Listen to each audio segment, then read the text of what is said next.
now, exclusive Storm Tracker Doppler weather with meteorologist Chase Ward.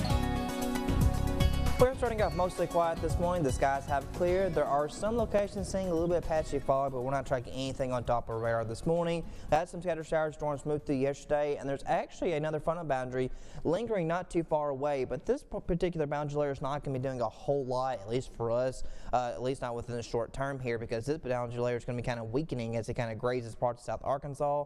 We do have some dry air further aloft, which has been managing to filter in. The skies will remain clear throughout the course of today, but here at the surface, we still have plenty of moisture still present. So visibility, it's gone down in a couple places. Natchitoches Airport's reporting down to 1 mile. We're at 7 Monroe, 4 up in Camden. So it's just going to be kind of hit or miss and patchy in a couple places, but not really widespread or dense. Temperatures area-wise sitting in the 70s with the exception of Eldred and Camden at 68, Monroe 73, 72, and in Ruston. Like I said, dew points, they're still sitting in the 70s, so there is still moisture present, especially across Louisiana this morning, and it's still going to be kind of muggy as we kind of go into this afternoon. So I expect plenty of sunshine today. Yes, because we're seeing lots of sunshine, the temperatures, they're going to be allowed to push back to lower 90s again. It's going to feel like more it's late August than it is September.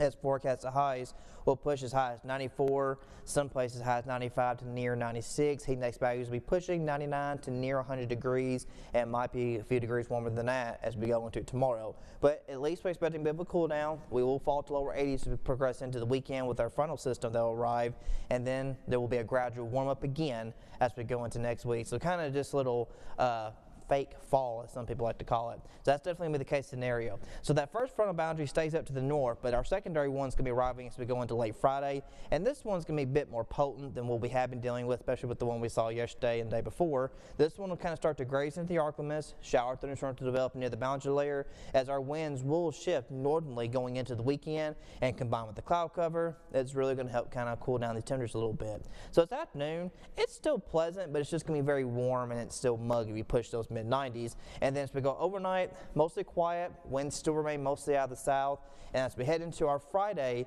winds might have to be a little light breeze up to about 10 miles per hour, but all that's doing is helping keep the air moist and also keeping temperatures on the warmer side. Once we go into late Friday night, that's when the boundary layer starts to move in, and we see these scattered shower thunderstorms that will begin to pop up. And again, still beneficial rainfall, won't be a whole lot, but we'll take some, especially with the ongoing drought in Arkansas.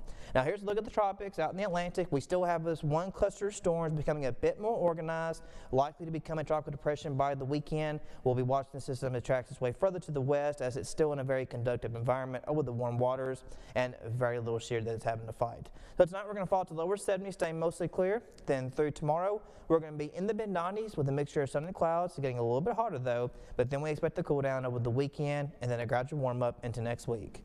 So time right back. Watch NBC 10 News Today.